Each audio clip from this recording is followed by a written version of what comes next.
Сайн байна уу? Techcast Talks маань ээлж нэгэн дугаар тавтай морилно. За энэ удаагийн дугаараар болохоор бид илүү туториал буюу ямар нэг зүйлийг турших байдлаар тиймэрхүү бичлэг хийх гэж байгаа. За та ер нь өмнө нь өөрийн гэсэн фонттэй болохыг хүсэж байсан. Айгүй хүсэж байсан. За энэ удаагийн дугаар дээр болохоор бид өөрсдийн гэсэн фонттэй болно бөөнөрөө. За тэгээд фонттэй болохын тулд танд дараах одоо зүйлсүүд хэрэгтэй. Үүнд юу хэрэгтэй вэ гэхээр за iPad-тэй бол iPad байж болно. iPad хэрвээ байхгүй байх юм бол принтертэй ч юм уу тий эсвэл принтерлэх боломжтой байх хэрэгтэй. Тэгээд принтер хэрвээ ашиглах гэж байгаа бол бүдүүн гардаг хар пластмастертай байх хэрэгтэй. Тийм. Тэгээд мөн компьютертэй тэгэл ер нь фонттой болох боломжтой. Ок. Айгу амархан юм шүү дээ. Яг бэлдэх юмнууд маань бол хэлбэрхэн ойлгомжтой юм байна. Одоо гол нь нөгөө хийх процесс маань ямар байх нь вэ? Тийм. За хэрвээ та бүхэн манай Instagram хуудсыг дагдаг бол Silicon Valley-гээ бит хоёр movie recap одоо тийм бичлэгний одоо киноны тайлбар тийм бичлэг хийдэг болсон. Тэгэнгүүт тэрний хамгийн сүүлийн одоо постэр дээр нь болохоор юу оруулсан байгаа. Би өөрийнхөө гар бичмэллэр фонт үсгээд тэгээд дөрүүдээ танилцуулсан тийм карусел постэр оруулсан байгаа. Тэгэхээр би үсгэсэн болохоор энэ удаагийн дугаар дээр хонгорогчээр өөрийнхөө фонтыг үсгүүлэхээр байгаа. Ааха. Тийм. За та гоё баяртай. баяртай. Би айгүй баярлж байна. За тэгэхээр хэдүүлээ эхэлцгээе. Асуулт байна. Өөрөө фонттой болно гэхлээр би одоо Photoshop дээр ч юм уу юм хийж байхдаа яг тэр фонтороо яг кирилл үсгээр одоо ингээд сайн үгээ бичлэхэд яг миний фонтоор сайн үгж гарна гэсэн үг. Тийм гэсэн үг. Ямар гоё. Одоо ястаа жинхнээсээ баярлж байна. Тийм. Ер нь бол яг л тийм бичингүүдийг таны юу л гарч ирсэн. Ямар гоё. Тийм. За одоо тэгэхээр бүүнөрөө эхэлцгээе. За эхлэхийн тулд юу хийх вэ гэд тэгэхээр одоо юу юм? За одоо хоёлаа ингээд компьютерийн скрин рекордыг хэлээ.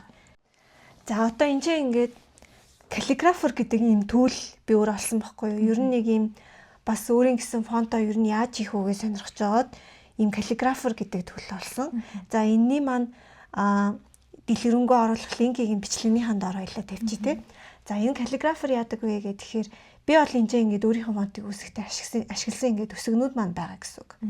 За энийг хэдүүлээ яг одоо ашиглахгүй болохоор юу яачи. Устгаад тэгээд юу яачи шинээр хонгорогч зориулаад үсгэж.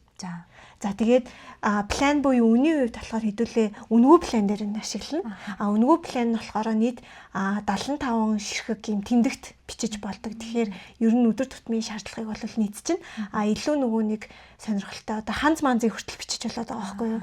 Бүр илүү өргөн хүрээнд ашиглаад олон юм юутай сайн буюу тэмдэгтүүдтэй ашиглах гэх юм бол апгрейд хийгээд ашиглаж болох юм билээ.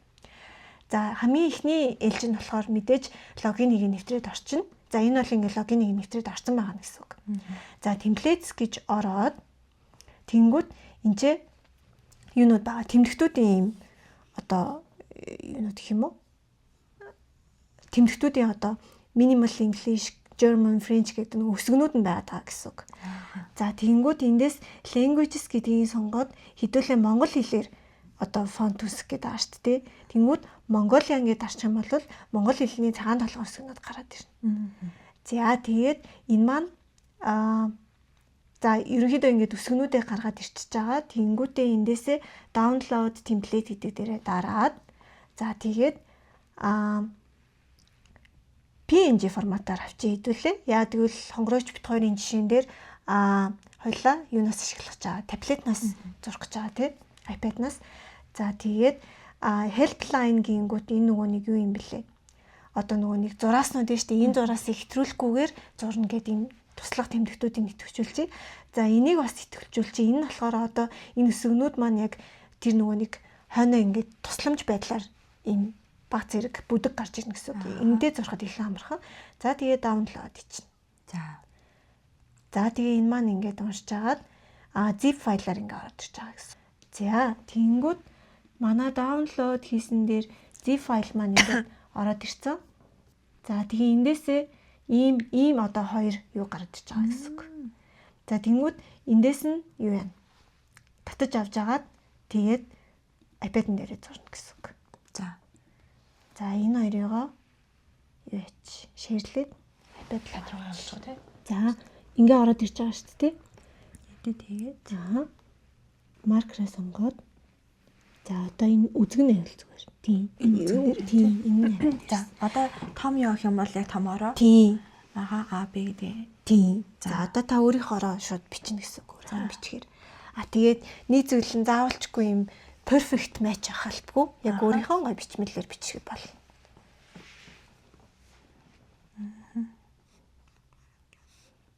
Яа муухайч юм бэ?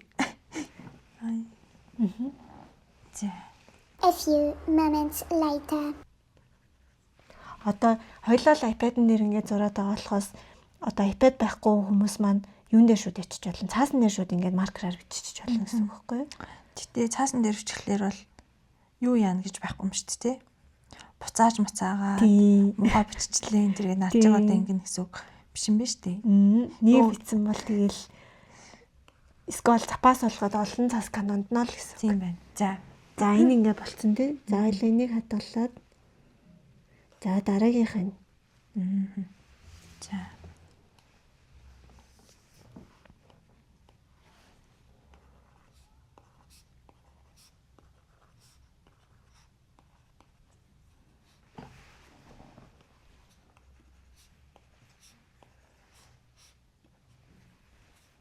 За боллоо. Хадгалчлаа.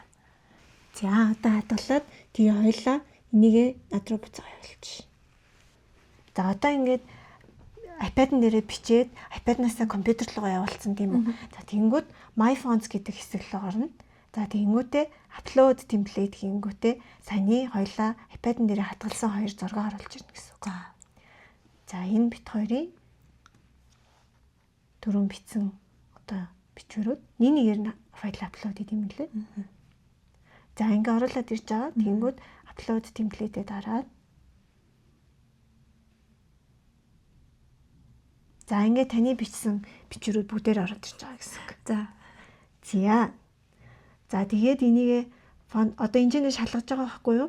Одоо устгах ч юм уу дахиад шинжлэх юм байна уугүй юу шалгаад тэгээд дарчна. За энэ ингээд хонгорогчийн бичиг бүгдээр ороод ирлээ. За энэ дээр бас нэг одоо эдитүүд хийж болно. За baseline adjust гэдэг ингээд. Одоо жишээлбэл энэ яв хэсэг нөгөө нэг хитрхи доошоо одоо бусад тэмдэгтүүдтэйгээ харьцуулахад хитрхи доошоо байгаад ах юм бол та ингээд дээшлүүлэн янзалж болно гэсэн үг. Хитрхи том байгаад ах юм бол сайзыг арай жижигхэн болгочих болно гэсэн үг. За тэгээд энэ мэтчлэн одоо бүх юунуудаа бүх хэсгнүүдээ янзалж болно гэсэн үг. Одоо арай том байх юм бол арай жижиг болгоод дээш нь ч юм одоо ингээд бүтэн янзлаад иж болно гэсэн үг. За тэгээд нэг бүрчлэн одоо бүгдийн жишээлбэл янзлаад хадгалчихна.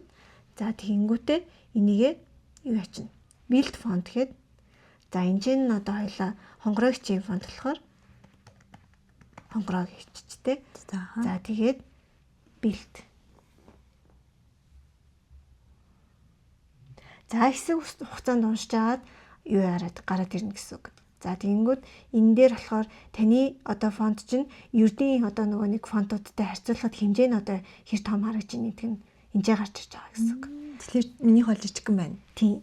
За тэгээд энэ фонто TTF юм уу OTF гэдэг энэ хоёр файлаар шууд авчиж болж байгаа байхгүй юу? Гэхдээ энэ үнэхээр жижигхэн харагдаад ах юм бол хоёлаа ерөнхийд нь нэг томруулж болдог санагдаад байна. Тэр нь болохоор edit font detail гэж орж агаад за тэгээ энэ дээр нь болохоор letter spacing-ийг харуулж орлож байгаа. Font size-ыг нь хоёлаа нэг 150 мв ч юм уу тий томсгоод word spacing гэж бас байгаа. За тэгээд хадгалчихна. За дахиад хоёлаа build font гээ харъя. За энэ дээр нь дахиад хонгороогээ бичээд.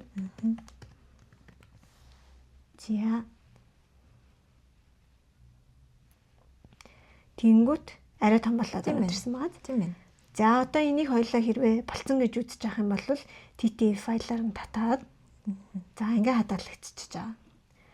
За одоо тэнгүүтээ файл хэсэг рүүгээ ороод бит хоёрын файл энэ шүү дээ хонгороогийн. За энэ ингээд таны фонт өөрөө гараад ирж байгаа гэсэн үг. За тэнгүүд энийгээ зүгээр инсталл хийлээ. За ингээ фонт маань ороод ирсэн. За одоо жишээлбэл Figma миний ингээд ер нь дандаа ашигладаг Figma юм тийм үү. Тэнгүүд за энэ дээр Жишээлбэл кириллээр хоёлаа сайн уу гэж бичээдэг.